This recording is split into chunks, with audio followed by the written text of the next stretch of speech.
Praise the Lord. Hallelujah. చేతులెత్తండి. హల్లెలూయా. మంచి నుండి కూడి వచ్చిన మీ అందరికీ ప్రభు అయిన యేసుక్రీస్తు నామములో హృదయపూర్వక వందనాలు తెలియజేస్తున్నాను. దేవుని సన్నిధికి వచ్చిన మనము ఎన్నో అర్పణలు దేవుని సన్నిధిలోనికి తీసుకొని వచ్చి ఉన్నాము. ఈ వేదికని ఇంటి రీతిగా అలంకరించిన మీ అందరినీ ప్రభు దీవించి ఆశీర్వదించి నడిపించును గాక. కాబట్టి అర్పణలు దేవుని సన్నిధికి తీసుకొని వచ్చిన మనము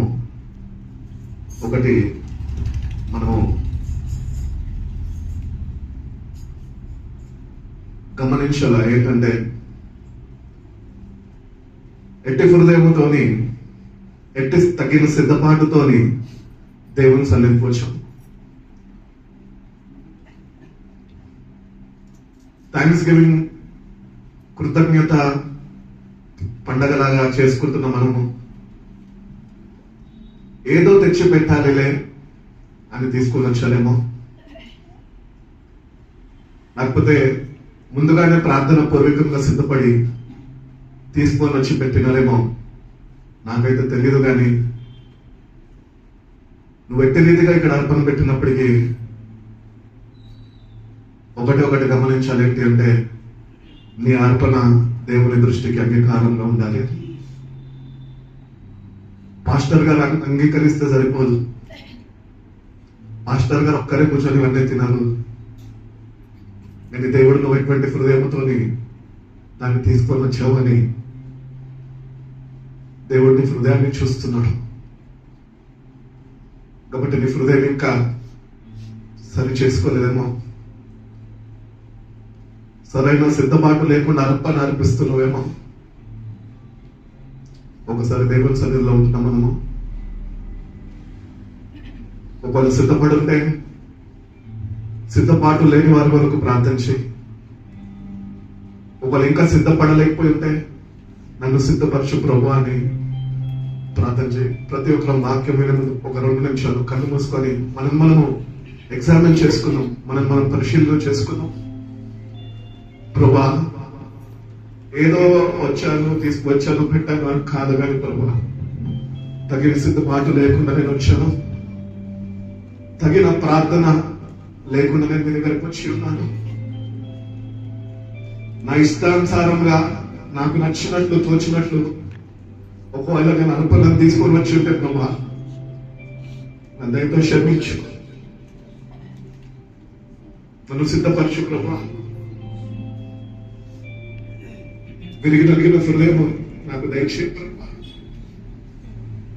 ఎందుకంటే మన అర్పణలన్నీ దేవుడి దృష్టికి అంగీకారంగా ఉన్నప్పుడే ఆయన వాటిని స్వీకరిస్తాడు. కాబట్టి దేవుని సన్నిధిలో వచ్చిన మనము ఒక 2 నిమిషాలు, ఎక్కడైతే నా నామంలో 2-3 కూడి ఉంటారో వాళ్ళ మధ్యలో నేను ఉన్నాను. ప్రభు మన మధ్యలో ఉన్నాడు. కాబట్టి నీ అర్పణ అంగీకరించమని దేవున్నాడు. నన్ను క్షమించు ప్రభా, నన్ను మన్నించు ప్రభా, తగిన సిద్ధపాటు నాకు అనుగ్రహించు ప్రభా. నేను తీసుకొచ్చిన అర్పణను ఆశీర్వదించు ప్రభా. గత 11 మాసాలు నన్ను కాచి కాపాడవే. నిజమైన కృతజ్ఞత హృదయంతో ప్రభా నీ మాటలు స్వీకరించే మనసు నాకు దయచేయండి అని ప్రతి ఒక్కరు ప్రార్థన పూర్వకంగా ఉన్నామండి.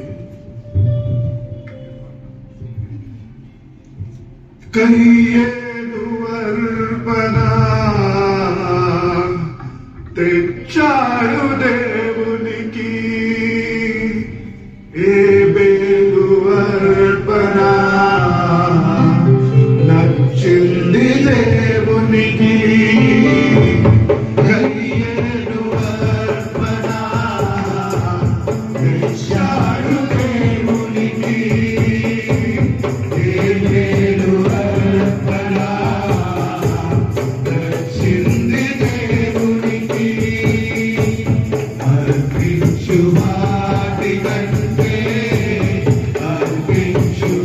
Thank you.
మన జీవితాల్లో మనకి ఇష్టమైనది కావాలన్న, నీ ఇష్టమైనది ఇంకా నీ దగ్గర పెట్టుకొని ప్రభు దగ్గరకు వచ్చి ఉన్నావేమో.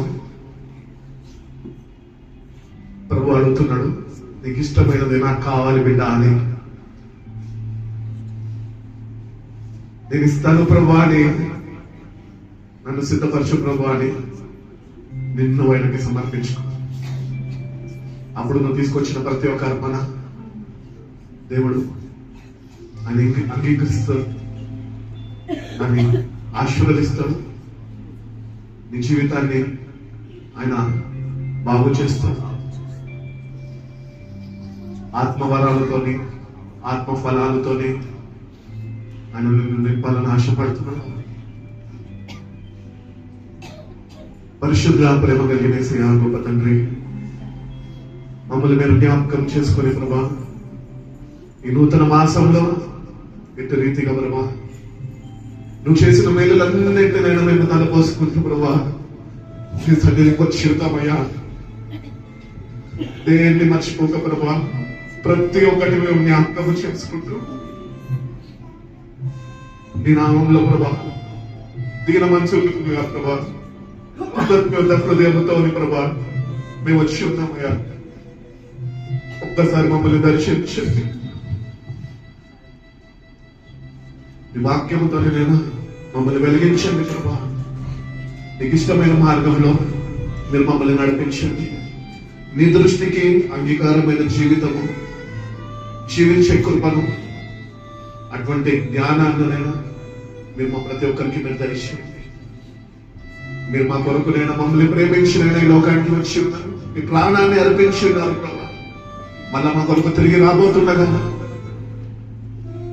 మమ్మల్ని మేము సరి చేసుకొని మా జీవితాన్ని నీకు సమర్పించుకొని నేను ఎదుర్కొనే గొప్ప ధన్యకరమైన జీవితాన్ని నైనా మా ప్రతి ఒక్కరికి మీరు ప్రసాదింపజేసి నీ పరిశుద్ధ రాగంలోనైనా ఎత్తపడే సంఘంలో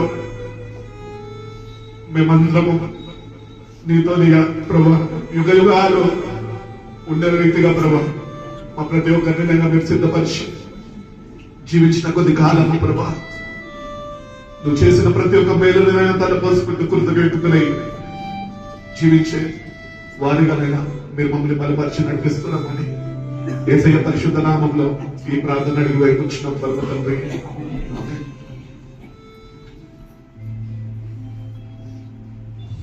మరొకసారి కూడి వచ్చిన మీ అందరికీ ప్రభు అయిన యేసుక్రీస్తు నామంలో నా హృదయపూర్వక వందనాలు తెలియజేస్తున్నాను. కోశల్ గ్రంథం ఒకసారి ఎందుకండి, కోశల్ గ్రంథం 6వ అధ్యాయం 6వ వాక్యం చూసుకొని కొద్దిగా వాక్యదానం చేస్తాను.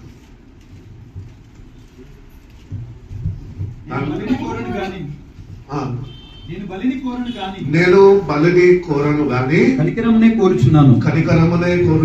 దహన బలుల కంటే దేవుని గూర్చిన జ్ఞానము నాకు ఇష్టమైనది. నాకు కాబట్టి దేవుడు మన దగ్గర నుంచి బలులు అర్పణలు కోరుతలేదు. దేవుడు మన దగ్గర నుంచి ఏమి కోరుతున్నాడంటే ఆయన గురించి అనుభవ జ్ఞానము నీకు కావాలి. క్రైస్తవుడు అంటే సరిపోదు, చర్చికి వెళ్తున్నా అంటే సరిపోదు, వాక్యం వింటున్నా ప్రార్థన చేస్తున్నా అంటే సరిపోదు. ఈ మధ్యన అందరూ ఎవరు పడితే వాళ్ళు వాక్యం చెప్పడమే. దేవుని గురించి ఒక అనుభవం జ్ఞానము కావాలి. వ్యక్తిగతంగా దేవునితోని జీవించడము నువ్వు నేర్చుకోవాలి. అప్పుడే ఇతరుల మీద ఆ వాక్యము ప్రభావితమవుతుంది, వాళ్ళు కూడా దేవుణ్ణి తెలుసుకోగలుగుతారు. కాబట్టి ఇక్కడ భక్తుడు తెలియజేస్తున్న రీతిగా ఆయన గురించి జ్ఞానము మనకు కావాలి.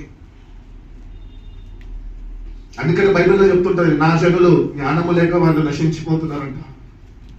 ఎందుకు క్రైస్తవులు దేవుని వాక్యాన్ని నిర్లక్ష్యపరుస్తున్నారు?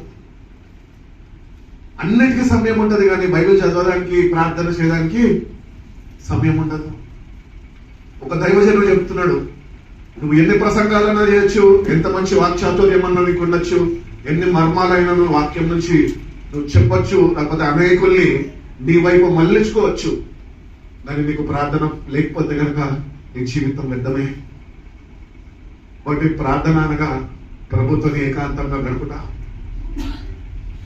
కాబట్టి దేవుని గురించి జ్ఞానము మనం పొందుకోవాలన్నా, ఆ జ్ఞానములో మనం వర్ధిల్లాలన్నా, తగిన సిద్ధపాటు మనం కలిగి జీవించాలన్నా ప్రభుతోని ఏకాంతంగా గడిపేవారుగా మనం ఉండాలి. కుటుంబ పరంగా కుటుంబంతో ఉండాలని ఆశపడతాం, బిడ్డలుంటే బిడ్డలతో ఉండాలని ఆశపడతాము, ఫ్రెండ్స్ ఉంటే ఫ్రెండ్స్తో ఉండాలని ఆశపడతాము. ఆఫీస్లో ఏమన్నా పార్టీస్ ఉంటే కొన్ని 8 to 10 అవర్స్ వృధా అయిపోతూ ఉంటుంది. అన్నిటికీ సమయం వెచ్చిస్తాం, కానీ దేవుని దగ్గరకు వచ్చేటప్పటికి సమయం ఇవ్వలేని వారిగా మన జీవితాలు ఉంటున్నాయి. కాబట్టి దేవుని గురించి జ్ఞానము మనకు కావాలి. దేవుడు నేను అర్పణలు అడగలే, దేవునికి కావాల్సింది హృదయము. కీర్తనకారుడు అంటాడు కదా, విరిగి నలిగిన హృదయమే దేవునికి ఇష్టమైన బలి. విరిగిపోవాల దేవుని సన్నిధిలో. ఎప్పుడు పెరుగుతామంటే నువ్వు అప్పుడు ఎప్పుడైతే ఆయనతో నీకు అనుభవాలు ఉంటాయో అప్పుడు నువ్వు ఆయన సన్నిధిలో విరిగిపోతావు. బైబిల్లో ఎంతమందిని చూసుకున్నా కూడా దేవునితో సావసించి ఒకానొక నాడు వాళ్ళు దేవునితోనే ఉన్నారు, దేవునితోనే నడుచుకున్నారు, దేవుని సహాయం మీద ఆధారపడ్డారు.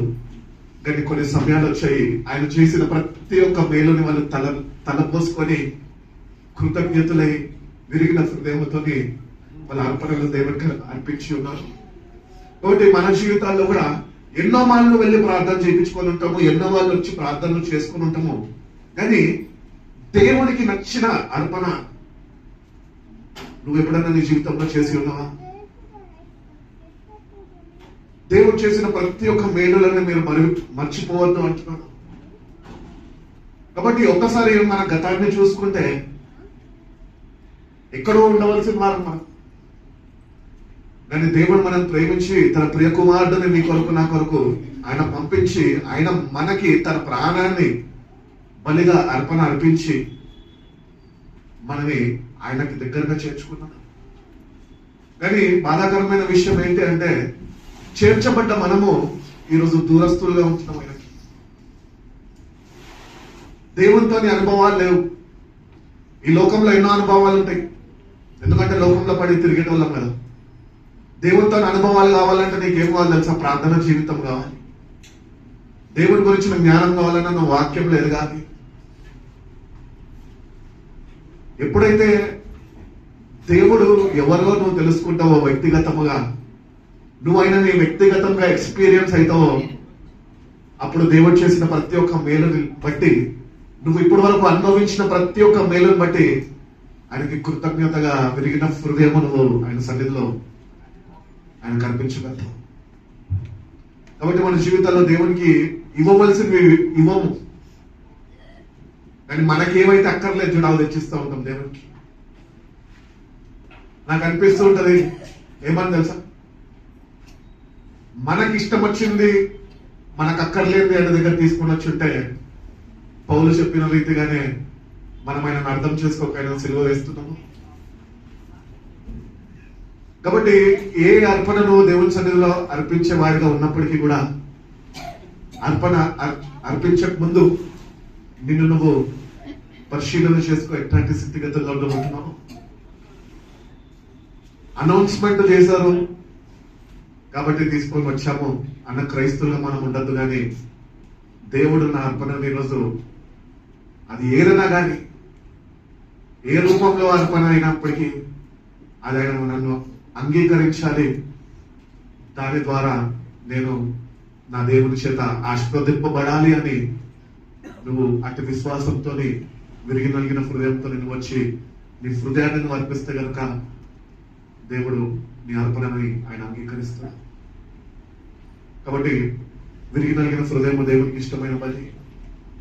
వీడు ఏదో లేదు అని ఏడవకు, ఏదో పోయిందని ఏడవకు, కాకపోతే ఎవరో నిన్ను విడిచిపెట్టి వెళ్ళిపోయారు అని ఏడవకు. నువ్వు ఏడవలసింది ఇదేంటి తెలుసా? పాపినైనా నన్ను వెతికి రక్షించుకొని ఆయనలో నన్ను భద్రపరుచుకున్నాడు. ఈ రోజు దినము మనం చూస్తున్నాము అంటే కేవలమైన కృప. మనలో ఏ మంచి లేదు, మన ఏ అర్పణలైనతో సరితూగం. కాబట్టి దేవుని దగ్గరకు వచ్చిన మనము ఈరోజు నిజంగా నీ హృదయాన్ని కానీ నువ్వు ఆయన సన్నిధిలో కుమ్మరించగలితే కనుక దేవుడు నిన్ను స్వీకరించడానికి, కౌగలించుకోవడానికి, నిన్ను ఆశీర్వదించడానికి, నిన్ను బలపరచడానికి, నిన్ను లేవనెత్తడానికి ఆయన సిద్ధంగా నీ వైపే చూస్తున్నాడు ఆయన. కాబట్టి ఆచార భక్తి ఒకవేళ మనలో ఉంటే దాన్ని తొలగించమని దేవుణ్ణి అడుగుదాం. ప్రభు ఏదో ఆచారంగా ప్రకారము ఎందుకు ఇటు రీతిగా అలంకరిస్తారు తెలుసా? నేనైతే చెప్పిన మా పిల్లలకి ఏమని చెప్పినా అంటే, గ్రూప్ లో పోస్ట్ చేసారు లేదా అందరు ఇక్కడ వాళ్ళకి ఇచ్చిన దేవుడు ఇచ్చిన తలాంతులతో మందిరాన్ని ఇంత రీతిగా అలంకరించారు. నేను అన్నాను వాళ్ళతో, ఎందుకయ్యా బాబు ఎవరున్నారు చిన్నపిల్లలు అక్కర్లేదు, చిన్నపిల్లలు కాదన్నా, మందిరము దేవుని కొరకు అలంకరించాలి. సరే ఇంకేమంటాము, కాదు అని అనలేదు. దేవుడు వాళ్ళలో ఏ తలాంతులు ఉంచాడో మాకేం తెలుస్తుంది? మీరు చేస్తే మేము చూసి ఆనందించగలం. దేవా, ఇన్ని తలాంతులు నా బిడ్డలకి ఇచ్చినావా, ఇన్ని తలాంతులు వీళ్ళు కలిగి జీవిస్తున్నానా అని చెప్పి వాళ్ళని చేయమన్నప్పుడు నేను రాత్రి 1:30 1 o'clock దాదాపు 1 o'clock వరకు అందరుండి మందిరాన్ని అలంకరించారు. ఇవన్నీ దేనికి తెలుసా? ఏ కాలంలో ఏది పండుతుందో ఆల్మోస్ట్ ఇక్కడ ఉన్నాయి అన్ని. ఆల్ ద 4 seasons, ఫ్రూట్స్ కానీ, కాయగూరలు కానీ, ఆకుకూరలు కానీ, పచ్చిమిరపకాయలు కానీ, నయం కారం పొడి పసుపు పెట్టలేదు ఇక్కడ. కొబ్బరికాయ కూడా వద్దలేదు వీళ్ళు, కొబ్బరికాయలు కూడా పెట్టారు. ఇవన్నీ ఎందుకు పెట్టారు తెలుసా? తమలపాకు కూడా తెచ్చినట్టు, అట్టిగడ్డ తీసుకొని వచ్చారు, సీతాఫలాలు తీసుకొచ్చారు, పూలు, పైనాపిల్లు, జామకాయలు, ఇవన్నీ ఇప్పుడు మళ్ళా దేవుని సన్నిధి తీసుకొని వచ్చి అలంకరించినాం కదా. ఎందుకు ఇవి అలంకరించున్నారు? ఇది ఒక ఆచారం అనుకుంటున్నారా? ఇప్పుడు బయట దేవస్థానాలు అన్నింటిలో పండగలు రాగానే, పబ్బాలు రాగానే మందిరాన్ని బంత పూలతో అలంకరిస్తారు. దేవుడు కూడా కనిపించాడు అనమాట, కలిపి పూలే కనిపిస్తాయి. అదొక ఆచారం, కానీ ఇది ఆచారం కాదు. ఇది వీటిలన్నింటిని బట్టి మనం ఒకటే గుర్తించాలి, ఏంటి తెలుసా? ప్రభా, ఎవ్వరికి లేని గొప్ప భాగ్యము మీరు మాకు ఇచ్చారు. తినడానికి కావాల్సిన అన్నీ ఇచ్చాడు దేవుడు. ఆలుగడ్డలు ఉన్నాయి, క్యాబేజ్ ఉంది, కరేపాకు ఉన్నది, జామకాయ ఉన్నది, ఆరెంజ్ పండు ఉన్నది, గ్రీన్ యాపిల్ అంట, వైట్ యాపిల్ అంట, సపోటా, ఎన్నెన్నో రకాల స్వీట్లు, మళ్ళీ మామూలు స్వీట్లు కాదు, అభిరుచి స్వీట్లు, పైనాపిల్స్, కీరకాయ, పుచ్చపండు, కొబ్బరికాయలు, సొరకాయలు, కాకరకాయలు, ఇవన్నీ ఎందుకు తెలుసా? దేవుడు ఈ సంవత్సరం అంతా నిన్ను వాటితో పోషించాడు. ప్రతిసారి టేబుల్ దగ్గర కూర్చున్నప్పుడు మనలో మనం ఒకటి మాట్లాడుకుందాం. ఇంట్లో వండితే ఆవిడ గారు కానీ అమ్మగారు కానీ వండితే, చి ఈరోజు దొండకాయ కూరేనా, చి ఈరోజు ఆలుగడ్డలేనా, విసుక్కుంటాం. ఎంతో మందికి లేదండి ధన్యత. మన టేబుల్ల మీద అట్లీస్ట్ ఆకుకూరలు లేకపోతే కాయగూరలు ఉన్నాయి, కొంతమందికి అవి కూడా లేవు. ఇవన్నిటిని మనం చూసి ప్రతిసారి వీటిని మనము భోజనము భుజిస్తున్నప్పుడు మనం ఒకటే గుర్తించాలి, ఏంటి అంటే దేవుడు మనని ప్రేమించి, నన్ను ప్రేమించి నా కొరకు ఇవన్నీ ఇచ్చి ఉన్నాడు. ఆరోగ్యం లేనప్పుడు డాక్టర్ దగ్గర పోతారు, దేవుని దగ్గరికి రారు క్రైస్తవులు. నాకు తెలుసు బాగా. ఫస్ట్ డాక్టర్, తర్వాత డాక్టర్ రిపోర్ట్, తర్వాత పాస్టర్. నాకు తెలుసు. కానీ దేవుడు వైద్యము మొత్తము వీటిలోనే దాచి ఉన్నాడు. డాక్టర్ దగ్గరికి పోతే డాక్టర్ ఏమంటాడు, అమ్మా నీకు ఏదో డెఫిషియన్సీ ఉన్నది, నువ్వు కాయగూరలు ఎక్కువ తినమ్మా అని చెప్తాడు. కానీ మనం అది చేయం. మన చేతులారా మనము పాడు చేసుకుంటాం. కాబట్టి ఇవన్నిటి చూసినప్పుడు we have to be very grateful and thankful to God. దేవా నాకు ఇవన్నీ ఇచ్చావు. అట్టి రీతిగానే ఇన్ని ఇచ్చినందుకు ఇవి నేను వీటి ద్వారా ఆరోగ్యాన్ని పొందుకోవాలా అంటే జ్ఞానం కూడా నాకు ఈ ప్రభు అని అడగాల ప్రభుని. కొంతమంది అంటారు నేను కాకరకాయ తినాను, నేను బీట్రూట్ అస్సలు ముట్టాను అంటారు. ఏది అన్ని ఆశీర్వదింపబడిందే. దేవుడు నీ కొరకు నా కొరకు మనందరి కొరకు సిద్ధపరచబడింది. వాటి ప్రతి ఒక్కటి మనము ఆహారం కింద తీసుకుంటున్నప్పుడు దేవుడికి కృతజ్ఞతలు ఉండాలి. టేబుల్ దగ్గర కూర్చున్నప్పుడల్లా ప్రతిసారి దేవుడిని హృదయంగా జ్ఞాపకం చేసుకొని, దేవా నాకు ఇది ఇచ్చినందుకు నీకు వందనాలు. ఏదో అన్న చెప్పమన్నాడు కదా అని టేబుల్ దగ్గర కూర్చొని చెప్పడం కాదు, దేవుడిని హృదయాన్ని చూస్తున్నాడు. కాబట్టి ఏది నువ్వు చేసినా దేవుడికి నువ్వు కృతజ్ఞతుడై ఉండాలి అని దేవుడు కోరుకుంటున్నాడు. కాబట్టి దేవుడు మనకు ఎంతగానో ప్రేమించి ఈ దినాన్ని మనకి ఇచ్చాడు.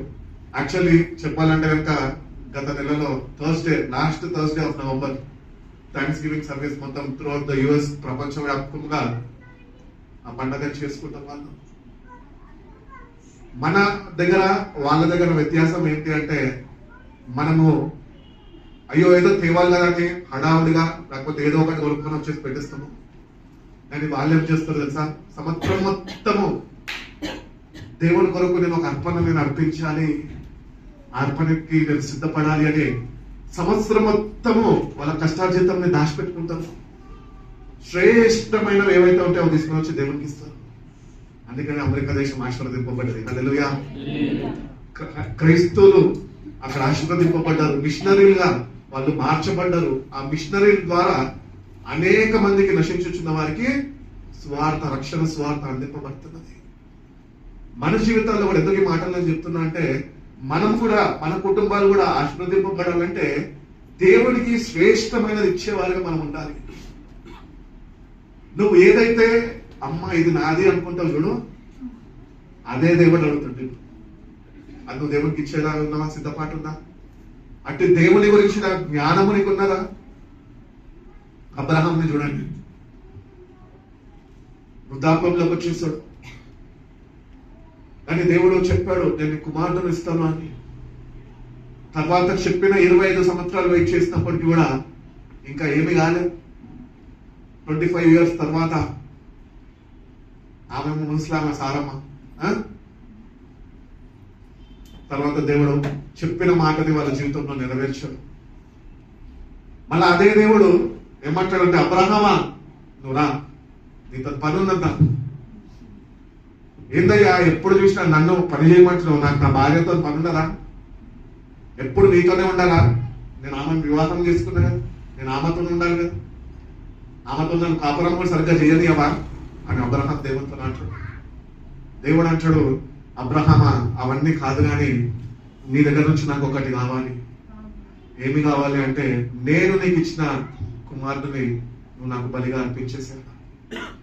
అబ్రహాం యొక్క అనుభవ జ్ఞానం ఏంటి అంటే, దేవుని గురించి ఆల్రెడీ దేవునితోని కలిసి జీవించాడు కనుక ఇచ్చిన దేవుడు అడుగుతున్నాడే, ఎందుకు నేను ఇట్లా చేస్తున్నాడో ఒక ఆలోచన కూడా, ఆ సందేహం కూడా నేను లేకపోయి కేవలం దేవుడు అడిగాడు కదా, వెంటనే రాత్రి సిద్ధపడ్డాడు, ఉదయకాలము మోరియా పర్వతం మీదకి తీసుకొని వెళ్ళిపోయాడు. అబ్రహాము యొక్క విశ్వాసము ఎటువంటిది అంటే, దేవుడు నమ్మదగిన వాడు. దేవుడు మన దగ్గర నుంచి ఏది ఆశించడు కానీ దేవుడు మనని ప్రతి ఒక్క విషయంలో పరీక్షిస్తాడు. హల్లెలూయా. అబ్రహాంని పరీక్షించాడు దేవుడు. ఇచ్చిన దేవుడికి అబ్రహాము తిరిగి ఇస్తాడా ఇయ్యడా అని ఒక పరీక్ష గుండా వెళ్తున్నాడన్న అనుభవ జ్ఞానము అబ్రహాంకి ఉన్నది. ఆ జ్ఞానము మనకు లేకనే మనము దేవునికి సరైన రీతిలో అర్పణలు అర్పించలేని వారుగా మనం ఉంటున్నాం. అంతే, తీసుకొని వచ్చేసాడు. ఇద్దరు పనివారిని తోడు తీసుకున్నాడు, పిల్లోడిని తీసుకున్నాడు, కథ బయలుదేరాడు. దాదాపు దేవుడు చూపిన స్థలం దగ్గరికి రాగానే పనివారికి చెప్పాడు, మీరిద్దరు ఇక్కడే ఉండండి, నేను నా కుమారుడు ఇద్దరం వెళ్ళి అర్పణ అర్పించేసి వస్తామని. పని వాళ్ళు ఏం చెప్తారండి యజమానుడికి? ఓకే సార్, మేము ఇక్కడే ఉంటాము, మీరు వెళ్ళి దేవునికి మీ అర్పణ అర్పించేసి వచ్చేసేయండి. వాళ్ళకి అనుభవ జ్ఞానం లేదు. అట్లీస్ట్ ఆ పనివారిద్దరన్నా అడగాలి కదా, అయ్యా కొడుకుని తీసుకెళ్తున్నావు, దేవుడు బలియం అంటున్నాడు, మరి బలర్పించడానికి పొట్టేలేదు అని అట్లీస్ట్ వాళ్ళు అడగాల. వాళ్ళకి జ్ఞానం లేకపోయింది. మనలాగానే దేవుని గురించి వాళ్ళకు కూడా తెలియదు సరిగ్గా, అంటే విశ్వాసం లేదు వాళ్ళకు కూడా. కానీ అబ్రహాంకి విశ్వాసం ఎటువంటిది అంటే, వాళ్ళిద్దరిని పనివారిని అక్కడ విడిచిపెట్టి కుమారుడిని తీసుకుని వెళ్తుంటే కుమారుడిలో ఒక డౌట్ వచ్చింది. ఇప్పుడు డాడీ అంతా బాగానే ఉంది డాడీ, కానీ బలర్పించడానికి పొట్టేలేదు. అప్పుడు అబ్రహాం తన విశ్వాసాన్ని చెప్తాడు, కుమారుడికి పరిచయం చేస్తాడు, దేవుడే చూసుకుంటాడు, మనం వెళ్దాం పదా. వెళ్ళాడు, ఆల్టర్ని కట్టాడు, బలి అర్పించడానికి స్థలాన్ని సిద్ధపరిచి కుమారుడిని చేతులు కట్టేసి కుమారుడిని బలివ్వడానికి పోతుంటే పైన నుంచి స్వరం వస్తుంది, అబ్రహామా నీ కుమారుడిని నువ్వు ఏమి చేయద్దు. ఇదొక పరీక్ష. ఈ అనుభవాలు ఎంతమందికి ఉన్నాయి దేవునితోని?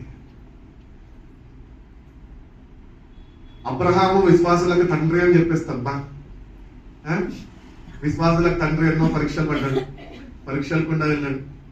మరి నువ్వు విశ్వాసిగానే ఉన్నావు కదా మందిరంలో, మరి ఇటువంటి అనుభవము ఇటువంటి పరీక్ష నీకున్నదా? ఈ రోజు ఒకవేళ దేవుడు రాత్రికి నిన్ను దర్శించి నీకు ఇష్టమైనది దేవుడిని అడిగితే, అబ్రహాము వలె విశ్వాసంతో నువ్వు రేపు పొద్దునకే దేవుడు కోరుకుంటున్న సమయానికి అర్పణ అర్పించేవాడిగా నువ్వు ఉంటున్నావా? ఫోన్లు చేస్తారు పాస్టర్ గారికి, అయ్యా ఇలా దర్శనం వచ్చి నేను చేయమంటావు. మేము ఏం చేయమంటే అది మీరు చేయడం కాదు, కానీ దేవుడు ఏం చేయమంటే అది మీరు చేయాలి. కాబట్టి అబ్రహాం యొక్క విశ్వాసం చాలా గొప్పది. విశ్వాసాలకు తండ్రిగా ఆ పొట్టేల్ని దేవుడే అక్కడ సిద్ధపరిచి పెట్టాడు. కుమారుడిని బలి అర్పణ మీద నుంచి అక్కడి నుంచి తీసివేసి పొట్టేల్ని బలర్పించేసి ఏ మాట అయితే విశ్వాసముతో పలికాడో తన దాసుల దగ్గర, అంటే రీతిగానే మళ్ళా తండ్రి కుమారుడు ఇద్దరు అర్పణ అర్పించేసి వాళ్ళు తిరిగి వచ్చేసారు. ఎంత గొప్ప విశ్వాసం ఉంది! అంటే విశ్వాసంలో ఎదగాల మనము. దేవుని గురించి అంటే జ్ఞానము మనకి కావాలి. బలులు అక్కర్లే దేవునికి. కానుకలు ఏమంటలే దేవుడు ఎక్కడ, దశమ భాగం నాది అన్నాడు. ఉద్యోగం నీకు ఉందంటే అది కేవలం ఆయన వల్లనే నీకు. ఈరోజు డబ్బు సంపాదిస్తున్నావు, బిజినెస్ చేస్తున్నావు, ఆశీర్వదింపబడుతున్నావు అంటే ఆయన నిన్ను జ్ఞాపకం చేసుకొని నేను ఆశీర్వదిస్తున్నాడు కాబట్టే. దానిలో దశమ భాగం అయినది. నీకు దాని గురించి నోరిప్పి మాట్లాడే అధికారము దేవుడు నీకు ఇవ్వలేదు. అది పక్కన పెడితే మిగతా దానిలో నీ రాబడిలో నువ్వు దేవునికి ఏదైనా శ్రేష్టమైనది ఇచ్చేవాడు అనుకున్నావా? అట్టి దేవునితో అనుభవాలు నీకున్నాయా? నాకు తెలిసి అబ్రహాంని దేవుడు ఆశీర్వదించిన కుమారుడు ఆయనకు అనుగ్రహింపబడినప్పటికీ కూడా దేవుడు గురించి అబ్రహాంకి జ్ఞానం ఉన్నది కాబట్టి అబ్రహాము ముందు నుంచే ఆయనకు వస్తున్న రాబడంతట్లో దశమ భాగం ఇవ్వడం ఒక అలవాటు అబ్రహాంకి. మొదట దేవుడికి ఇచ్చేసి ఆ తర్వాత నాకు ఉన్నా లేకపోయినా పర్వాలేదు, ఎందుకంటే నా దేవుడే నాకు ఇచ్చాడు. నా దేవుడు ఒకవేళ ఇవన్నీ నాకు ఇవ్వకపోయి ఉంటే ఇవన్నీ నేను కలిగి జీవించలేను. కాబట్టి అబ్రహాము దేవునికి ఇవ్వాల్సిన ప్రథమ స్థలము ప్రాముఖ్యత ఆయన ఇచ్చి ఉన్నాడు. కాబట్టి అటు రీతిగానే మనము దేవునితోనే జ్ఞానము కలిగి, దేవుడి గురించిన జ్ఞానము మనం కలిగి, మనకి దేవుడు అనుగ్రహించిన వాటిలో మనం దేవునికి శ్రేష్టమైన అర్పణ అర్పించేవారుగా ఉన్నా లేకపోయినా మనమైతే మన హృదయాన్ని ఆయనకు అర్పించాలి అని ఆయన కోరుకుంటున్నాడు. కాబట్టి నీ హృదయాన్ని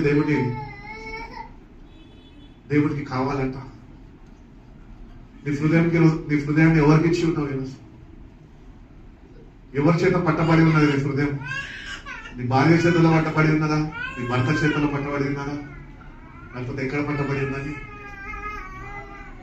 దాని నుంచి నువ్వు విడుదల పొందుకొని ఈరోజు నీ హృదయము ఒక అర్పణగా నువ్వు ఆయనకి అర్పించేవాడుగా నువ్వు ఉండాలి అని దేవుడు కోరుకుంటున్నాడు.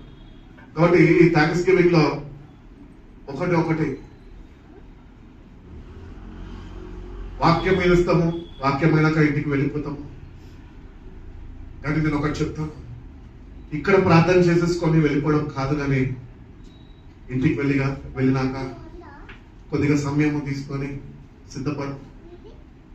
సిద్ధపడి కన్నీటితోనే విత్తు, సంతోషంగా నువ్వు పోయగలతో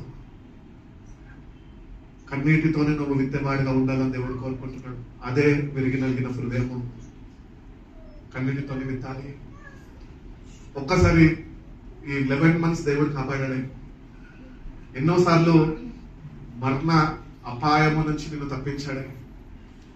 ఎన్నోసార్లు మీ తల్లి తండ్రికి నువ్వు దూరంగా ఉంటున్నప్పటికీ ఆయన నీకు సొంత తండ్రిగా, పరలోకపు తండ్రిగా నిన్ను ప్రేమిస్తూ, నిన్ను ఓదార్స్తూ, నిన్ను ధైర్యపరుస్తూ, నిన్ను ప్రోత్సహిస్తూ, నీతోని నేను ఉన్నాను అని ప్రతినిత్యము నీతో మాట్లాడుతున్నాడే. ఆయన నీ దగ్గర నుంచి ఒకటి కోరుకుంటున్నాడు. ఏంటి తెలుసా? కన్నీటితో నువ్వు వెతుకుతావేమో అని. కాబట్టి కన్నీటితో వెతు, కొద్దిగా సమయము వెచ్చించి. ఎవరో చూస్తారో, ఏమో చేసుకుంటారో, ఏమో అనుకుంటారు అనుకోవద్దు. మనుషులను చూసి మనము ఏదో చేయాల్సిన అవసరం లేదు. దేవుడు మనం చూస్తున్నాడు. కన్నీటితో విత్తువాడు నోరంతల పంట సంతోషంగా వచ్చుకుంటాడంట. కాబట్టి ప్రభా, ఏ అర్హత యోగ్యత లేదు నా జీవితంలో, నువ్వు నన్ను ఈ స్థితిలో ఉంచినవే ప్రభా. ఈ స్థితిని బట్టి ఒక్కసారి వెనుక ఉన్న స్థితిగతులన్నింటినీ ఆలోచించుకొని కొద్దిసేపు నీ కన్నీటితోని దేవుని పాదాన్ని తడుపు. దేవుడు అదొక్కడే కోరుకుంటున్నాడు మన దగ్గర నుంచి, ఇంకేం కోరుకోవడం మన దగ్గర నుంచి. కాబట్టి సమర్పించుకో దేవునికి. నీ కొరకు నేను జీవిస్తా, కృతజ్ఞతుడై ఉంటాయా. ఉట్టి థ్యాంక్స్ గివింగ్ సర్వీస్ చేసినప్పుడు థ్యాంక్స్ గివింగ్ లాగా ఉండడం కాదు. రక్షణ లేని మనకు రక్షణ అనుగ్రహించాడు, విలువ లేని మనకు విలువనిచ్చి ఉన్నాడు, తన బిడ్డలుగా తన సొత్తుగా చేర్చుకున్నాడు. ఎవరికి లేని గొప్ప భాగ్యము దేవుడు మనకి ఇచ్చి ఉన్నాడు. సజీవమైన దేవుడిని ఆరాధించడానికి ఆయన మన కొరకు ప్రారంభపెట్టి మళ్ళా తిరిగి పునరుద్ధరణై తిరిగి లేచినాడని, ఆయన తిరిగి మళ్ళా నీ కొరకు నా కొరకు మళ్ళా రాబోతున్నాడని, మనకి అనుగ్రహింపబడిన ఈ ఆయుష్ కాలం అంతట్లో ప్రతినిత్యము కృతజ్ఞతలు ఉండాలి. ఒక వ్యక్తి జీవితంలో కృతజ్ఞత లేకపోతే వాడి జీవితంలో ఏముంటుంది తెలుసా? సర్వుడు ఉంటుంది. ఇశ్రాయేలు ప్రజలు ఒక మాదిరి మనకి. దేవుని ద్వారా విడిపింపబడ్డారు, బంధకాల నుంచి బయటకి నడిపింపబడ్డారు, పోషింపబడుతున్నారు, ఏది కావాలో అడుగుతున్నారు, అవసరాలు తీర్చబడుతున్నాయి. అయినప్పటికీ కూడా వాళ్ళు కృతజ్ఞత లేని వారుగానే వాళ్ళు రాలిపోయినారు. ఎందుకంటే వాళ్ళ జీవితంలో కృతజ్ఞత బదులుగా సన్గుడు గొనుగుడు అనేది వచ్చేసింది. ఈరోజు మన జీవితాల్లో కూడా చాలా సార్లు భార్యలు భర్తల మీద కొనుక్కుంటూ ఉంటారు, భర్తలు భార్యల మీద కొనుక్కుంటూ ఉంటారు, తల్లిదండ్రుల మీద కొనుక్కుంటూ ఉంటారు. అంటే వీళ్ళు ఎవరు తెలుసా? ఏమో వాళ్ళ భార్య భర్తల మధ్యన మీరు పోవద్దండి అని చెప్తారు. ఇది ఒక లోకం, ఇది మాయాలోకం ఇది. అప్పుడు మనం ఒకటే గుర్తించాలి, ఆత్మీయులుగా ఏం గుర్తించాలి తెలుసా? సన్నుడు ఒక వ్యక్తిలో ఉంటే వానికి కృతజ్ఞత హృదయమో లేదు. కృతజ్ఞత అర్పణగా వాడు అర్పించుకున్నవాడు తప్పక వాడు ఎప్పుడు దేవుణ్ణి బట్టి వాడు సంతోషిస్తూ దేవుణ్ణి ఆనందిస్తుంటాడు. అంతేగాని వాడి జీవితంలో ఎప్పుడు సంగుడు కొనుగోడు ఉండదు. కాబట్టి మీ జీవితాల్లో ఒకవేళ అటు రీతిగా ఇంకా ఇశ్రాయేలు ప్రజల వల్ల కొన్ని విడిచుకోవాల్సింది విడిచుకోకపోతే కనుక ఈరోజు విడిచిపెట్టండి. Always be grateful and thankful to God. ఈరోజు ఇంత చక్కగా వస్త్రాలు వేసుకొని, బట్టలు వేసుకొని, ఇంటి రీతిగా అలంకరించుకొని మనం కూడా ఉండాలి, ఫోటోలు తీసుకోవాలి, ఫోటోలు జ్ఞాపకంగా ఉండిపోవాలని ఇంత సిద్ధపడొచ్చామే. ఇది ఇంపార్టెంట్ కాదు. దేవుని దృష్టికి అంగీకారమైన అలంకరణ మనకు కావాలి, అనగా కృతజ్ఞత హృదయంతోనే మనము జీవించే వారమై ఉండాలి అని దేవుడు కోరుకుంటున్నాం. ఈరోజు వాక్యంలో ఎదగాల, దేవుని గురించి జ్ఞానం తెలుసుకోవాలా అంటే రీతిగానే పరిశుద్ధ అలంకరణతో మనము అలంకరింపబడాలి అని దేవుడు కోరుకుంటున్నాం. తెస్సలోనికీయులకు రాసిన మొదటి పత్రిక చూద్దామండి. తెస్సలోనికీయులకు రాసిన మొదటి పత్రిక 5వ అధ్యాయము 16-18 వాక్యాలు. ప్రతి విషయమందును కృతజ్ఞత స్తుతులు చెల్లించుడి. ఇలాగు చేయుట యేసుక్రీస్తునందు మీ విషయంలో దేవుని చిత్తము. క్రైస్తవులుగా ఉంటున్నారు, క్రైస్తవ సమాజంలో మందిరానికి వెళ్తున్నారు, క్రైస్తవులు అని లోకంలో ఒక గుర్తింపు పొందుకున్నారు. కానీ చాలా సార్లు ఇదే క్రైస్తవులు ఏం చేస్తారు తెలుసా? బ్రదరు, దేవుని చిత్తం ఏంటి నీ పట్ల అంటే మాట్లాడరు, మౌనంగా ఉంటారు. ఎందుకంటే దేవుని చిత్తం ఏంటో వాళ్ళకి తెలియదు. మళ్ళా మాకు చెప్తారు, ప్రార్థనలో మా గురించి ఉపవాసం ఉండి దేవుని చిత్తం ఏమయ్యే ఉన్నదో మీరు మాకు చెప్పండి, మేము బలైపోవాలా, మీరేమో ఇష్టానుసారంగా జీవించాలి. బైబిల్లో క్లియర్ ఒకటే ఒక మాట చెప్తున్నాడు. ఏం చెప్తున్నాడు అంటే, నువ్వు కృతజ్ఞత చెల్లించడము దేవుని చిత్తము క్రీస్తునందు. కాబట్టి యేసయ్యనే నీకు ఒక బలి యాగముగా నీ స్థానంలో నీ కొరకు ఆయన అర్పించబడ్డాడు. కాబట్టి ఆయనను బట్టి మనము అన్ని విషయాల్లో అంటాం కృతజ్ఞత భావం కలిగి ఉండాలి. కొన్నిట్లో కాదు.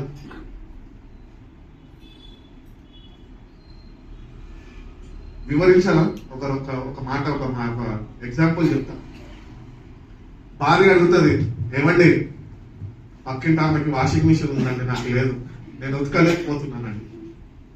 భర్తదంత స్థాయి కాదు, అంత స్తోమత కాదు. భర్త అంటాడు, లేదమ్మా దేవుడు ఇస్తాడులే ఆమె అని. అప్పుడు భార్య ఏం చేస్తుంది తెలుసా? కొనుక్కుంటూ ఉంటుంది. ఇంతే, ఎప్పుడు ఇంతే అని అనలేదు. చేసుకున్నప్పటి నుంచి ఒప్పుకోండి, ఇంతే, నా మాట ఎప్పుడు వినడు, నాకు కావాల్సింది ఏది నాకు కొని పెట్టడు. సన్గుడు కాదా అది? అట్లా ఒకవేళ నువ్వు సంగీతాన్ని అయి ఉంటే కనుక భర్త నీ కొరకు దాచిపెట్టిన డబ్బులు నీకు నెక్స్ట్ మంత్ క్రిస్మస్ కి వాషింగ్ మిషన్ కొనుక్కుందాం అనుకున్నా కూడా నీ సన్గుడు ద్వారా వాషింగ్ మిషన్ 2025 పోస్ట్ పోన్ అయిపోతుంది. హల్లెలూయా. అర్థమవుతున్నట్టే చెప్తాను మాట. దేవుడు భర్తని రక్షించి ఏదో అడుగుతుందిరా బాబు, పాపం బలహీనరాలు వాషింగ్ మిషన్ కావాలంట, పక్కింటి ఆమె దగ్గర ఉంది, ఈమె దగ్గర లేదని బాధపడుతుంది, నీకు ఏదో విధంగా నేను సహాయం చేసి ఆమెకు సిద్ధపరచురా బాబు అని భర్తను సిద్ధపరుస్తుంటే ఈమె సంగుడు కూడా ఏం చేసింది తెలుసా? వెనకకు దోషేసింది ఆశీర్వాదం. ఎందుకు ఎగ్జాంపుల్ చెప్తున్నా అంటే మన జీవితాల్లో కూడా అంతే. అన్ని అనుభవిస్తూ ఉంటాము, అసలు మనకి ఈ అర్హత ఈ యోగ్యత లేదండి, కానీ ఇవన్నీ మనం ఇప్పుడు కలిగి ఉన్నామే. కానీ అయినా కూడా మనం ఏంటంటే కృతజ్ఞత భావము లేని ద్వారా మనం ఎప్పుడు నాకు లేదే, వాళ్ళకుందే అని పక్కన వాళ్ళతో పోల్చుకుంటూ మనము దేవుని ఆశీర్వాదాలకి దూరం అయిపోతూ ఉంటాము. అప్పుడు ఎట్లుండదు తెలుసా? ఒకటి ఉండాలా, ప్రభా వాషింగ్ మిషన్ ఇచ్చినా ఇవ్వకపోయినా నాకు పర్వాలేదు, కానీ నాకు ఇంకొద్దిగా ఎక్కువ శక్తిని సంవత్సరం మొత్తము నెక్స్ట్ ఇయర్ వరకు ఉతికే శక్తి నాకు కావాలి ప్రభు. నువ్వు నాకు ఇచ్చినా పర్వాలేదు, ఇవ్వకపోయినా పర్వాలేదు, ఇచ్చినా స్తోత్రమే, ఇవ్వకపోయినా స్తోత్రమే. ఏదో అడ్డ చెప్పి నవ్వేస్తున్నాను, నవ్వేసి చెప్పడం కాదమ్మా. ప్రాక్టికల్ గా జీవితంలో ఉండాలి. అసలు మన స్థానం ఇది కాదు, కానీ దేవుడు మనల్ని స్థానంలో ఉంచుకున్నాడు. దాన్ని బట్టి మనము కృతజ్ఞత. అందుకే అంటున్నాడు, ప్రతి విషయంలో ఆయా విషయాల్లో అని చెప్పలేదు. ఇంకొక ఎగ్జాంపుల్ చెప్తా. యోబు వంటి వాడు ఉజు దేశమందు ఒక ఆయన ఉండేవాడు. ఆయన యథార్థవంతుడు, నీతిమంతుడు, న్యాయవంతుడు, చెడుని విసర్జించి దాని తర్వాత యెహోవా యందు భయభక్తులు కలిగిన వాడు. ఇటువంటి యోబుకే దేవుని చేత ఆశీర్వదింపబడ్డాడు. సర్వ సమృద్ధి, బిడ్డలు, సంతానము, సంతోషంగా ఉన్నాడు. కానీ ఒక పరీక్ష కాలం వచ్చింది యోబుకి. ఆ పరీక్ష కాలంలో సాతాను దేవుని దగ్గరికి వెళ్ళి పర్మిషన్ తీసుకొని వచ్చినప్పుడు యోబు దగ్గర నుంచి మొత్తము తీసివేయబడ్డది. అప్పుడు యోబు ఒక చక్కటి మాట్లాడతాడు. ఏమంటాడంటే, యెహోవా ఇచ్చెను, యెహోవా తీసుకొని ఆయన నామానికి మహిమ కలుగును గాక. యోబుకి తెలుసు దేవుని గురించి జ్ఞానము యోబుకున్నది. అన్ని ఉన్నాయని దేవుడు మర్చిపోలే యోబు. లేకపోతే అన్నింటిని బట్టి విర్రవీగిపోలేదు యోబు. అటు రీతిగా అన్ని ఆయనకి దూరం అయిపోయినప్పటికీ కూడా నా దేవుడు నా దగ్గర ఉన్నాడు అని దేవుడికి కృతజ్ఞతలు చెల్లించాలంట. ఇదండి కృతజ్ఞత హృదయం అంటే. ఏది ఉన్నా ఏది లేకపోయినా మనం ఎప్పుడు దేవుడిని స్తుతించడము మన జీవితాల్లో మానద్దు. కాబట్టి దేవుడు మనం ఎంతగానో ప్రేమించాడు, ఈ సావాసంలో మనం బలపరిచాడు, మన వాక్యంలో ఎదగాల, ఆయనకి మనం కృతజ్ఞతలు జీవించాలి అని దేవుడు కోరుకున్నాడు. కాబట్టి అన్ని విషయాల్లో మనము కృతజ్ఞతాస్తుతులు చెల్లించే వారుగా ఉండాలా. అంటే రీతిగానే అర్పణలు అర్పించమంటే ఏదో తీసుకొచ్చి ఇచ్చడం కానీ విరిగిన హృదయం నాకు ఉన్నదా లేదా అని నువ్వు సరి చూసుకొని దేవుడి దగ్గర క్షమాపణ పొందుకొని ఆయన దృష్టికి అంగీకారమైన జీవితం నువ్వు జీవించేవాడిగా ఉండాలి అని దేవుడు నీ దగ్గర నుంచి నా దగ్గర నుంచి కోరుకుంటున్నాడు. కాబట్టి ఈ థ్యాంక్స్ గివింగ్ అన్న ఈ అంశం మీద ఇప్పటి వరకు మనం మాట్లాడుకొని ఉన్నాము. ఈ అంశం ఇంకా ఇక్కడ విడిచిపెడదాము. ఈ అంశం ఇంకా ఇక్కడ విడిచిపెట్టేద్దాము. మరొక అంశంలోకి వెళ్దాము. కేవలం ఒక 10 నిమిషాలు మాత్రమే. మరొక అంశం ఏంటి అంటే క్రిస్మస్ సీజన్ లోకి వచ్చి ఉన్నాం. క్రిస్మస్ సీజన్ లోకి వచ్చి ఉన్న మనము ఇంకా 4 వారాలు ఉన్నాయి. ఈరోజు 1వ తారీఖు, వచ్చే ఆదివారం 8, దాని తర్వాత 15, దాని తర్వాత 22, దాని తర్వాత వెడ్నెస్డే వచ్చేసి క్రిస్మస్ వస్తుంది. కాబట్టి ఈ 4 సండేస్ అంటే చర్చ్ క్యాలెండర్ ప్రకారము మనం చూసుకుంటే అడ్వెంట్ లోనికి మనము ప్రవేశించి ఉన్నాము. మన పాత నిబంధనలు చూసుకున్నట్లయితే ప్రవక్తల ద్వారా ప్రవచనాలు ప్రవచించబడ్డాయి. ఎవరి గురించి? యేసయ్య గురించి. వాళ్ళకి యేసయ్య తెలుసా? యేసయ్య వాళ్ళకి తెలియదు, కానీ దేవుని గురించిన జ్ఞానము వాళ్ళు కలిగి ఉన్నారు, ఆత్మతోనే నడిపింపబడి. అందుకనే ఈ అడ్వెంట్ అంటే ఆయన రావడముతో ఎవరైనా లోకరక్షకుడైన యేసుక్రీస్తు ప్రభువారు. ఇది ప్రవచనాలు ఆయన పుట్టక మునిపే అవి ప్రవచించబడ్డాయి. ఆ ప్రవచనాలు ప్రవక్తల ద్వారా ప్రవచించబడ్డాయి. ఎట్లా అంటే వాళ్ళు దేవుని గురించి జ్ఞానము వాళ్ళు కలిగి ఉన్నారు. దేవుడు తన ఆత్మతోని వాళ్ళని ప్రేరేపించి ప్రవచించమని చెప్పి ఉన్నప్పుడు యేసుక్రీస్తు ఈ లోకంలో పుడతాడు అని వాళ్ళు ఆయన కొరకు వేచి ఉన్నారు. ఇప్పుడు పలానా ఆయన వస్తున్నాడు అంటే నీకు తెలిసిన నువ్వు ఏం చేస్తావు? ఎదురు చూస్తావు. ఆ ప్రవక్తలు కూడా ఆత్మ ఆవేశంతో వాళ్ళు ప్రవచించినాక ఆయన రాక కొరకు ఎదురు చూశారు. కానీ కాలము వాళ్ళకి అయిపోయింది కనుక వాళ్ళ ప్రవచనాల్ని వాళ్ళు నమ్మి విశ్వసించి వాళ్ళ లోకాన్ని విడిచిపెట్టి వెళ్ళిపోయినారు. కానీ ఆనాడు ప్రవచించబడిన ఈ ప్రవచనాలన్నీ యేసుక్రీస్తు ప్రభు యొక్క జన్మ ద్వారా కొత్త నిబంధనలో నెరవేర్పులోనికి వచ్చేసాయి. కాబట్టి ఈరోజు దేవుని బిడ్డలుగా ఉంటున్న మనము అంత్య దినాలలో, ఈ రాకడ సమయాల్లో మనం ఉంటున్న దినాల్లో ఇవంట దుర్దినాలంట.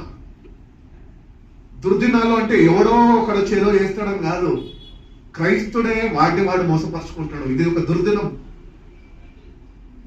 ప్రార్థనను నిర్లక్ష్యం చేస్తాడు, దేవునితో సావాసం కోల్పోతాడు, దేవుడిచ్చిన రక్షణని పోగొట్టుకుంటాడు, ప్రార్థన జీవితం పోగొట్టుకుంటాడు. ఇదొక దురదినమే. దుష్టుడు నిన్ను ఏది చేయాలన్నా నీలో నుంచి వాడు నిన్ను పాడు చేయగలుగుతాడు. వాడు ఒకటే చేస్తాడు. ఏం చేస్తాడు? నీ ఆలోచన దిబ్బబడతాడు. అందుకనే దేవునికి వచ్చిన అనుభవ జ్ఞానము నీకు కావాలి.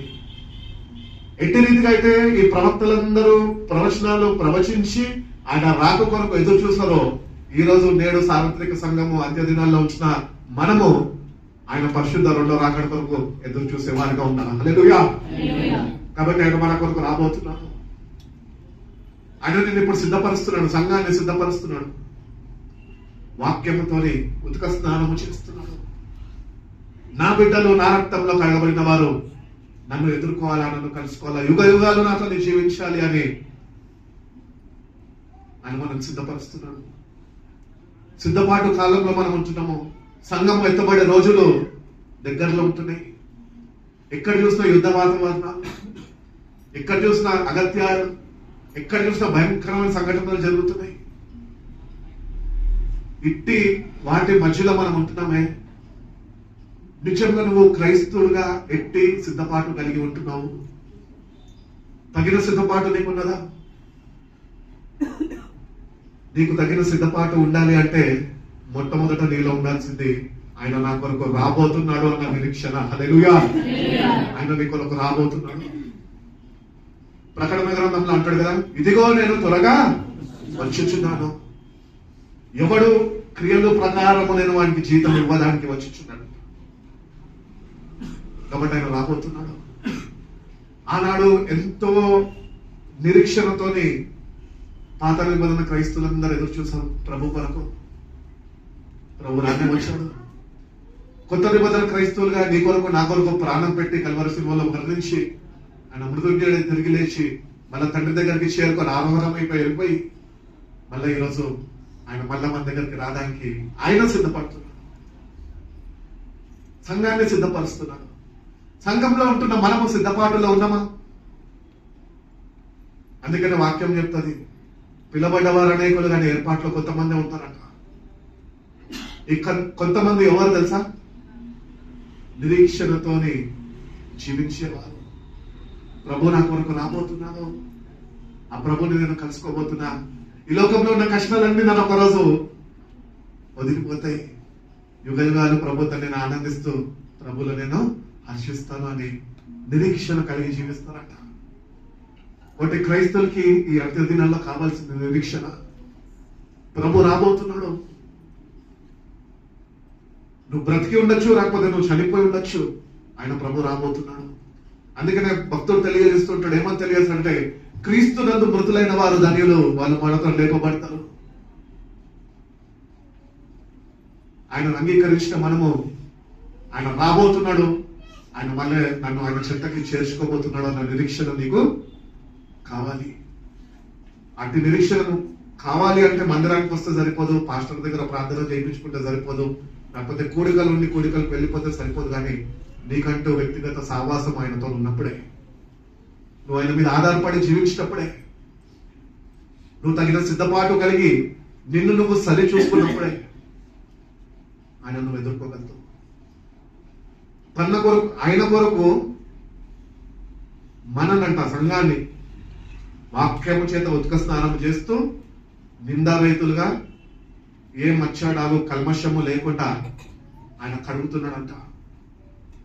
కాబట్టి ఈ దినాల్లో ఉంటున్న మనము ఒకటి గుర్తిస్తాం, ఇంకా నీకు నిరీక్షణ లేదేమో నీ జీవితంలో, ఇంకా దేవుడు నన్ను ఎప్పుడు ఆశీర్వదిస్తాడు అన్న ప్రశ్న నీలో ఉందేమో. దేవుడు నన్ను ఆశీర్వదించాలంటే విరిగి నలిగిన హృదయం నీకు కావాలి, విరిగి నలగాలి. నిరీక్షణ లేని ఇతరుల వల్ల మీరు దుఃఖించద్దు.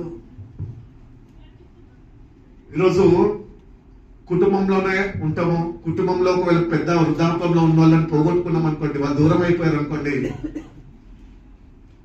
ఎట్లా అంటే ఇంకా జీవితంలో చిన్నప్పుడు పుట్టినప్పుడు హాస్పిటల్ దగ్గర నుంచి ఏడవని అంత ఏడుస్తాం.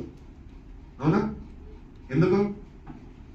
వాళ్ళు మనం విడిచిపెట్టి ఈ ఏడుపు ఒరిజినల్ డూప్లికేట్? ఒకటే మాట అడిగి నేను వెళ్ళిపోతాను, ముగించేస్తాను. చచ్చిపోయినప్పుడు జ్ఞాపకార్థ కూడా కాదు, బరియల్ గ్రౌండ్కి వెళ్ళినప్పుడు లేకపోతే పెట్టిలో పెట్టినప్పుడు బోర్మని ఏడుస్తారు. వీళ్ళు ఎవరో కాదు, మన తోటి విశ్వాసులే, క్రైస్తవులే, క్రీస్తు రక్తంలో కడగబడిన వారే, నీతో ప్రతి ఆదివారం చర్చకొచ్చిన వాళ్ళే, బలారాధనగా బాలిభాగస్తులే. కానీ వెళ్ళిపోయిన వ్యక్తి గురించి ఏడుస్తుంటారు. నాకు ఒకటి అర్థం కాదు, ఏంటి తెలుసా? వీళ్ళు ఏడుస్తే ఏడవని కానీ వచ్చిన వాళ్ళు ఏడిపిస్తారు. క్రైస్తవులలో ఉన్న గొప్ప లక్ష్యం అంటే రీతిగా కాదండి. ఏ వ్యక్తినన్నా నువ్వు నీకు దూరం అయిపోయినా, నీ పెద్దవారు నిన్ను విడిచిపెట్టి వెళ్ళిపోయినా, ఒక గదిలోకి వెళ్ళు. ఆ వ్యక్తిని బట్టి, ఆ వ్యక్తితోని నీకు ఆ వ్యక్తికి ఏదన్నా మంచి మడతలు ఉన్నా, తప్పిదాలు ఏమన్నా ఉంటే, ప్రభా ఆ వ్యక్తిని ఇంతకాలం ఉంచమని నేను క్షమాపణ నేను పొందుకోలేకపోయా, లేకపోతే నన్ను క్షమించు అని అడగలేకపోయా, కానీ ఆ వ్యక్తి సమయం అయిపోయింది వెళ్ళిపోయాడు, ఆ వ్యక్తి జీవితాన్ని బట్టి నీకు వందనాలు అయ్యా అని నీ రూమ్ లో ఏడ్ చేసిరా. మళ్ళీ బయట వస్తారు కదా చుట్టాలు, వాళ్ళని ఏమో లేకుండా ఓదార్చే శక్తి కలిగి జీవించు. అంతేగాని నువ్వు కూడా వాళ్ళతో నిరీక్షలు లేని తల్లి వల్ల ఏడుస్తే నువ్వు కూడా ఎంతబడే సంఘంలో ఉండవు. కాబట్టి నిరీక్షణ మనకు కావాలి. నిరీక్షణ లేని వాడు క్రైస్తవుడే కాదు. క్రీస్తు నీ కొరకు నా కొరకు రాబోతున్నాడు కాబట్టి ఆ నిరీక్షణ మనము కలిగి జీవించే వారు ఉండాలి. కాబట్టి ఈ 4 Sundays 4 క్యాండిల్స్ మనం ఎవరి టైం అంటిస్తాం కదా. ఫస్ట్ క్యాండిల్ వచ్చేసి అటువంటి హోప్, నిరీక్షణ. అది ఎప్పటి వరకు మనలో వెలిగి ఉండాలి అంటే ప్రభు రాక వరకు మనలో ఎదురు చూసే వారికి మనం వెలుగుతూనే ఉండాలి. హల్లెలూయా. కాబట్టి నిరీక్షణ లేని తల్లి వల్ల మనం ఏమాత్రమో జీవించాం. ఒక తీర్మానం చేసుకుందాం. ఏమనంటే, ప్రభా నేను ఇతరుల వల్ల నేను ఉండను ప్రభా, నిరీక్షణ కలిగి నేను జీవిస్తాను, నీ అందు నేను నిరీక్షణ కలిగి ఉంటాను ప్రభా. నువ్వు నాతో రా, నాతో మాట్లాడు, నన్ను బలపరచు, నన్ను నడిపించు, నన్ను సిద్ధపరచు. నీ రాకల కొరకు వేచి చూచే కృపను నాకు దయచేయి ప్రభా. నువ్వు దేవుని కొరకు నిరీక్షణతో నువ్వు కానీ ఆయన వైపు నుంచి చూడగలితే కనుక ప్రభు నేను సిద్ధపరుస్తాడు. అటువంటి గొప్ప ధన్యకరమైన జీవితము దేవుడు మనందరికీ అనుగ్రహించి మనల్ని నడిపించును గాక. ఎక్కడ మనం అక్కడే కూర్చుందాము. మన మధ్యలో మిస్టర్ అండ్ మిసెస్ వందనం అంకుల్ ఆంటీ, సరోజిని ఆంటీ, పెద్దవారు సంఘంలో యాజ్ అ కపుల్ గా హస్బెండ్ అండ్ వైఫ్ గా వాళ్ళు ఉంటున్నారు కాబట్టి ఈ నిరీక్షణ అనే క్యాండిల్ వాళ్ళు లైట్ చేస్తారు. ఆంటీ అంకుల్ క్యాండిల్ లైట్ చేస్తున్నారు, వాళ్ళు నిరీక్షణ కలిగిన వారు మనం కాదు అనుకోవద్దు. అది ఎందుకు వెలిగిస్తున్నారంటే వాళ్ళ అనుభవాల నుండి వాళ్ళు ఇంతకాలము దేవుని వైపు చూస్తూ ఎట్లయితే నడుచుకున్నారో, ఏ నిరీక్షణ అయితే దేవుని మీద ఉంచి ఉన్నారో అట్టి నిరీక్షణలో మనందరం